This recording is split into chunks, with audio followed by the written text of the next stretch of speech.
Olá, sejam bem-vindos à série de podcasts Q10 para Quê? Que trará a cada episódio um convidado para abordar diferentes aspectos desta molécula tão interessante que é a coenzima Q10, presente em todas as células do organismo. Meu nome é doutora Egli Costa Opp, sou médica, sou cardiologista e sou gerente executiva da Biolab Farmacêutica. No episódio de hoje, temos a honra de contarmos com a presença do Dr. Roberto Dincher Miranda, que é cardiologista e geriatra da Universidade Federal de São Paulo, doutor pela Unifesp, fellow da Sociedade Europeia de Cardiologia e diretor clínico do Instituto Longevità. Muito obrigada, doutor Roberto, de estar aqui presente hoje conosco. O prazer é todo meu, Egli. Eu que agradeço o convite a vocês. Ok. Bom, doutor Roberto tem uma experiência grande, né, na parte de cardiologia e geriatria. Hoje é um nome considerado aqui no Brasil, né, São Paulo principalmente, e ele vai abordar para nós a coenzima Q10 e os sintomas musculares associados ao uso das estatinas, que sempre é um tema polêmico, né, Roberto? Com toda certeza. Então, a gente queria um pouquinho, Roberto, que você trouxesse para nós sobre a importância do uso das estatinas e o impacto na mortalidade cardiovascular. Egli, esse é um tópico extremamente interessante porque foi um divisor de águas na cardiologia a introdução das estatinas. Nós estamos hoje com 30 anos, né? Em 94 saiu o primeiro grande ensaio clínico de prevenção secundária com estatina, no caso a simvastatina, o estudo 4S. Depois a gente teve uma infinidade de grandes ensaios clínicos, tanto em prevenção secundária como em prevenção primária. E esses estudos deixam de forma cabal, de forma totalmente, de forma definitiva, que o uso da estatina para pacientes que tenham a indicação, uma redução de desfechos cardiovasculares maior, que incluem infarto, AVC e morte cardiovascular, inclusive com impacto em mortalidade global em muitos estudos de maior risco.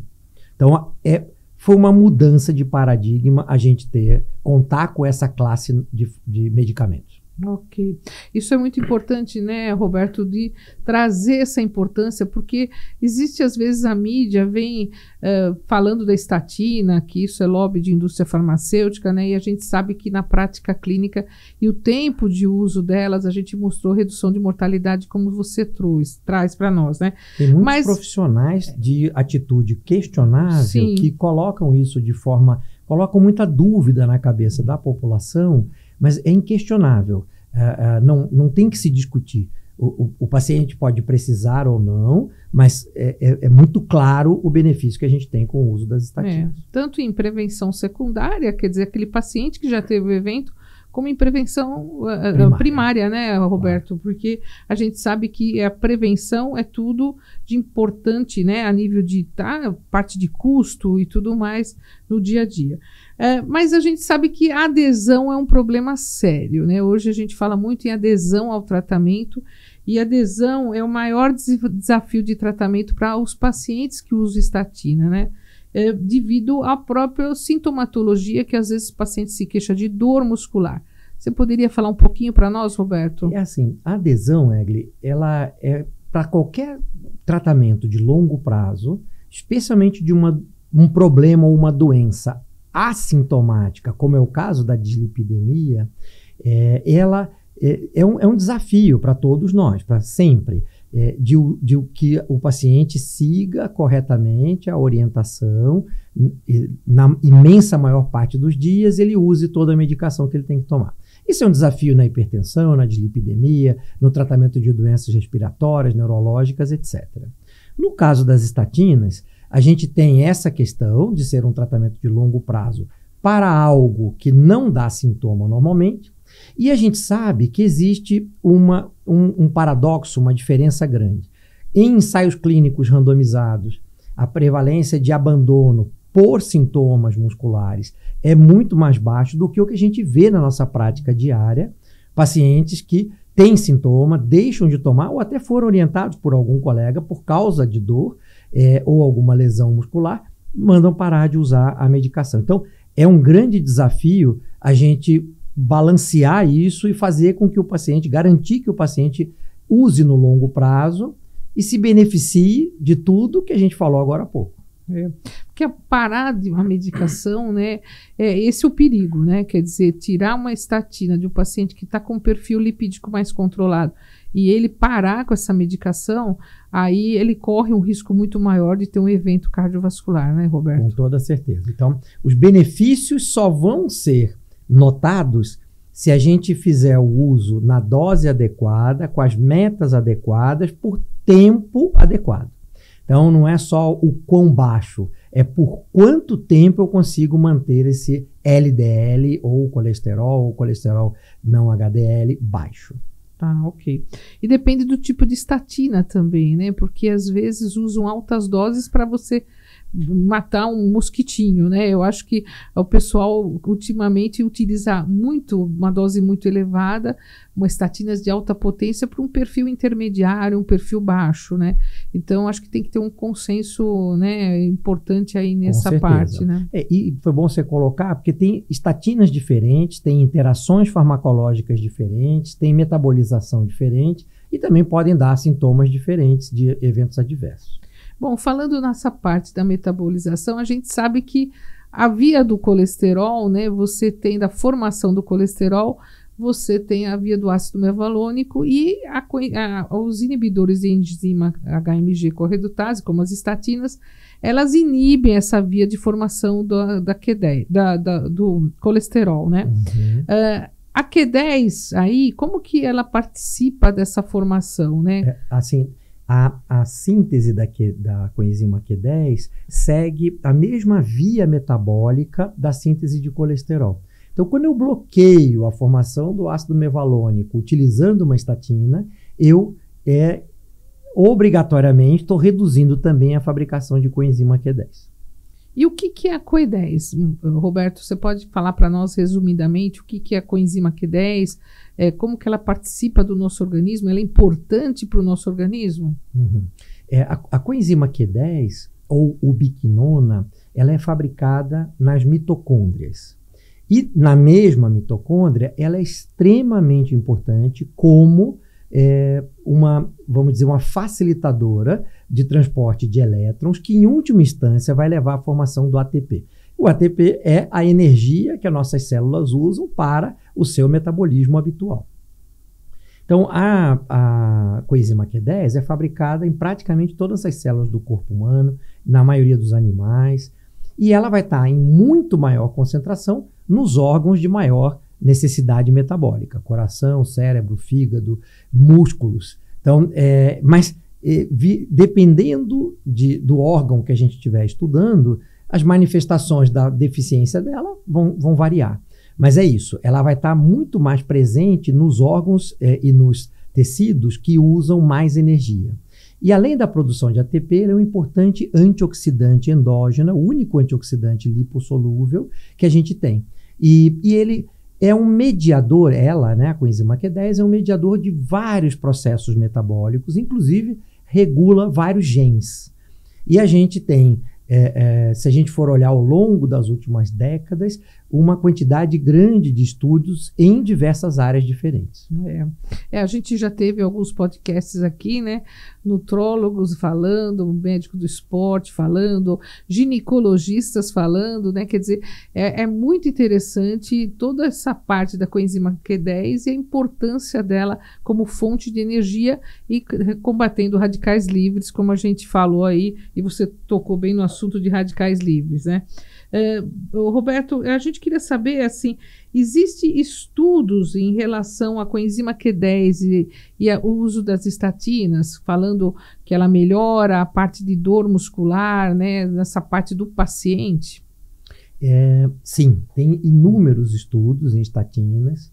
Existe uma revisão muito interessante que publicada no JACC, no Journal of American College of Cardiology, muito boa. Para quem se interessar um pouco mais, eu acho que vale a pena começar por aí a estudar, mas estudos diretamente com estatina tem inúmeros.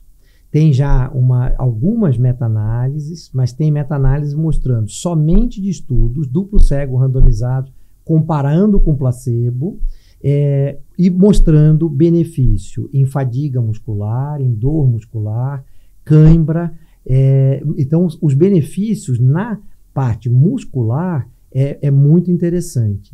Isso não só com estatina. Se você me permitir, eu quero lembrar que pacientes com fadiga crônica, que é um problema que a gente viveu, por exemplo, Sim. agora com a pandemia de Covid, então muitos pacientes com fadiga crônica, e nesses pacientes também tem estudos clínicos de diferentes fontes, diferentes doenças associadas com essa síndrome de fadiga crônica, e a coenzima Q10 também tem estudos e tem meta-análise mostrando benefício nessa população.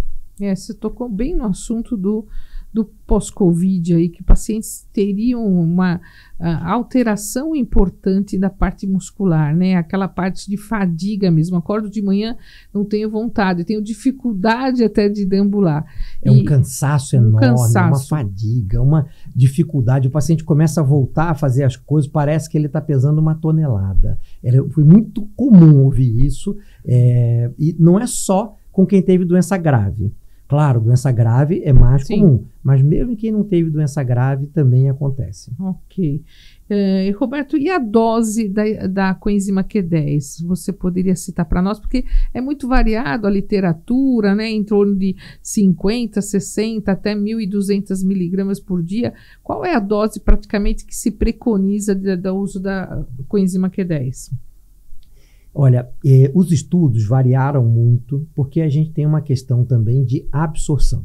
Então, é fundamental que a gente possa ter uma confiança na taxa de absorção da coenzima Q10 que a gente está utilizando. E isso variou muito de estudo para estudo.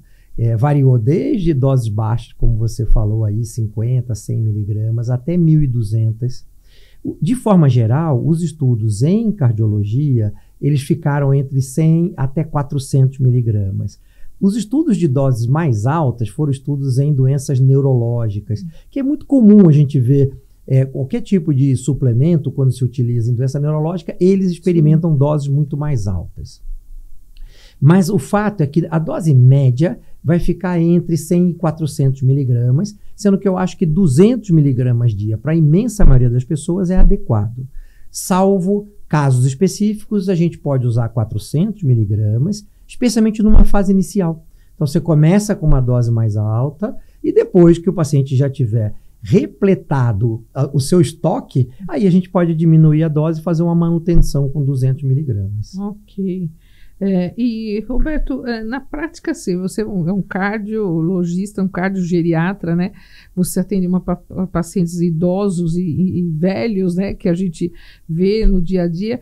Você tem tido resultados satisfatórios nesses pacientes? Então, a gente tem, claro, é óbvio que nenhum tratamento é 100%. Sim. Mas, na prática, eu tenho visto uma aceitação maior do paciente e tentar novamente usar a estatina para quem teve sintoma, e vejo uma melhora tanto em fadiga como em sintomas associados à estatina. Eu agora me lembrei de um estudo que eu queria colocar também, que é um estudo em idosos que usavam estatina há pelo menos 6 meses e que tinham astenia, fadiga, há pelo menos 3 meses. Eles colocaram esses idosos todos em uma dieta padronizada na Itália, então uma dieta típica local, para igualar todo mundo, e depois de 1 mês randomizaram para usar placebo ou coenzima Q10. E o que teve de muito interessante nesse estudo é que, além de avaliar o sintoma de fadiga, eles fizeram testes físicos. Sim. Antes e após o uso, tanto do placebo como da coenzima Q10, e houve uma melhora tanto nos sintomas, quer dizer, uma coisa subjetiva, mas houve uma melhora também nos testes físicos, hand grip, marcha estacionária, senta-levanta de 1 minuto. Houve uma melhora estatisticamente significante.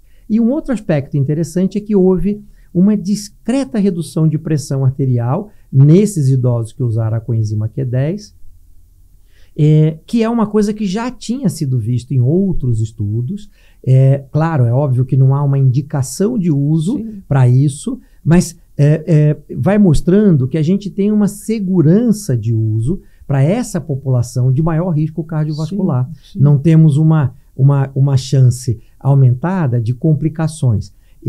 Uma outra coisa importante da gente lembrar é que não é esperada nenhuma interação farmacológica por ser uma substância de fabricação natural do organismo, né?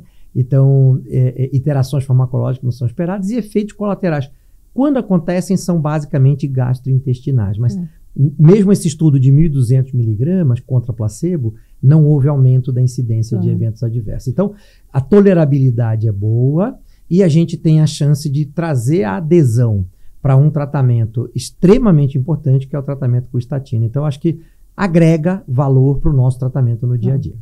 E com o envelhecimento você vai ter diminuição de Q10, né? Ótimo. Quer dizer, a gente pode ter deficiência por alterações congênitas, síndromes genéticas, mitocondriais. A gente pode ter a diminuição da fabricação natural com a idade, então os idosos vão ser mais susceptíveis a ter esses sintomas ou ter alterações relacionadas a uma redução adicional quando se usa a estatina, ou com o uso de estatina propriamente dita. São as três principais motivos, né, para ter uma coenzima Q10 ou biquinona baixa.